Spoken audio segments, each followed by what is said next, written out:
సమైక్య రాష్ట్ర జిల్లా నాయకులకు అందరికీ ముందుగా ఏఐవైఎఫ్ రాష్ట్ర సమితి నుంచి విప్లవ వందనాలు తెలుపుతున్నాం.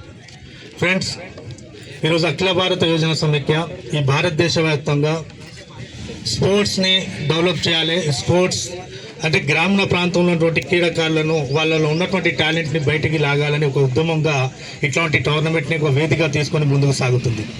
ఈరోజు మనం చూస్తున్నాం, భారతదేశ వ్యాప్తంగా క్రికెట్ అనేది రోజు రోజుకి కమర్షియల్గా మారుతుంది. ఐపీఎల్ పేరు మీద, ఐసీఎల్ పేరు మీద దీనికి పూర్తి స్థాయిలో కమర్షియల్ చేయడం జరిగింది. మేము ఒకటే అంటున్నాం, భగత్ సింగ్ ఆశయాల సాధన సమితిగా, భగత్ సింగ్ ఆశయాల కలగటువంటి దేశాన్ని నిర్మించినటువంటి వారసులుగా ఈరోజు మనం అంటున్నాం, క్రికెట్ అనేది దేశభక్తి కోసం, దేశం కోసం ఆడాలి. క్రికెట్ నుంచి మంచి ప్లేయర్స్ రావాలి, దేశం కోసం ఆడాలనే ఉద్దేశంతో ఇట్లాంటి టోర్నమెంట్లను వేదిక చేసుకొని ముందుకు సాగుతుంది. ఈరోజు తెలంగాణలో కూడా తెలంగాణ ప్రభుత్వం కూడా ఒక మంచి కార్యక్రమాన్ని చేపట్టింది. స్పోర్ట్స్ యూనివర్సిటీని ఏర్పాటు చేస్తామని చెప్పినది. భారతదేశం వ్యాప్తంగా ఇక్కడ కూడా స్పోర్ట్స్ యూనివర్సిటీ లేదు, తెలంగాణలో ప్రారంభిస్తామని చెప్పి రేవంత్ రెడ్డి గారు ప్రకటించారు. అది మేము దానికి స్వాగతిస్తున్నాం.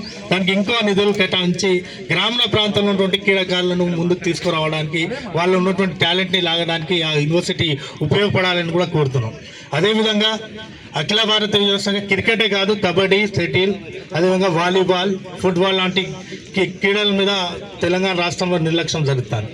ఈరోజు ఒలింపిక్స్ జరిగితే కేవలం ఇంత పెద్ద జనాభా ఉన్నటువంటి భారతదేశంలో కేవలం బ్రాంజ్ మెడల్, అదేవిధంగా సిల్వర్ మెడల్కే మనం పరిమితం కావాల్సిన పరిస్థితి వస్తుంది. అంటే ఈరోజు స్పోర్ట్ మీద నిర్లక్ష్యం అయితే ఏదో ఒక జరుగుతుంది. ఈరోజు మన కాలేజ్లో స్పోర్ట్స్కి అసలు ప్లేస్ లేదు.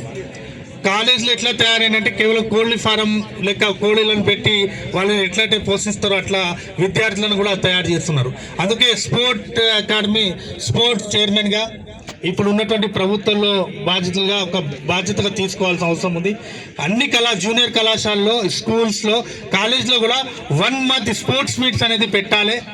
అదేవిధంగా అక్కడ ఉన్నటువంటి చాలామంది ప్లేయర్స్ ఉన్నారు, వాళ్ళ టాలెంట్ని బయటికి లాగలేకపోతున్నాం.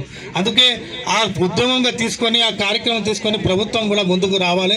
కష్టంగా ప్రతి కాలేజీలో ఒక స్పోర్ట్స్ మీట్స్ పెట్టి విద్యార్థులు ఉన్నటువంటి టాలెంట్ని తీసుకొచ్చి వాళ్ళకు నేషనల్కి, డిస్ట్రిక్ట్కి, స్టేట్కి, ఒలింపిక్స్ దాకా పంపాల్సిన బాధ్యత మన అందరి మీద ఉందని తెలుపుతూ ఈ అవకాశం ఇచ్చిన మీ అందరికీ మరోసారి ధన్యవాదాలు తెలుపుతూ ఈ కార్యక్రమానికి వచ్చినటువంటి జయసేన రెడ్డి గారికి కూడా మరోసారి నా శివసేన రెడ్డి గారికి కూడా మరోసారి నా వ్యక్తిగత కూడా ధన్యవాదాలు తెలుపుతున్నా. భవిష్యత్తులో అఖిల భారత యోజన సమైక్య అదేవిధంగా వాళ్ళ సంస్థ కలిసి ఈ స్పోర్ట్స్ కోసం పనిచేస్తామని వాళ్ళకు పిలిపిస్తూ ఈ అవకాశం ఇచ్చిన మీ అందరికీ కూడా ధన్యవాదాలు తెలుపుతూ ధన్యవాదాలు.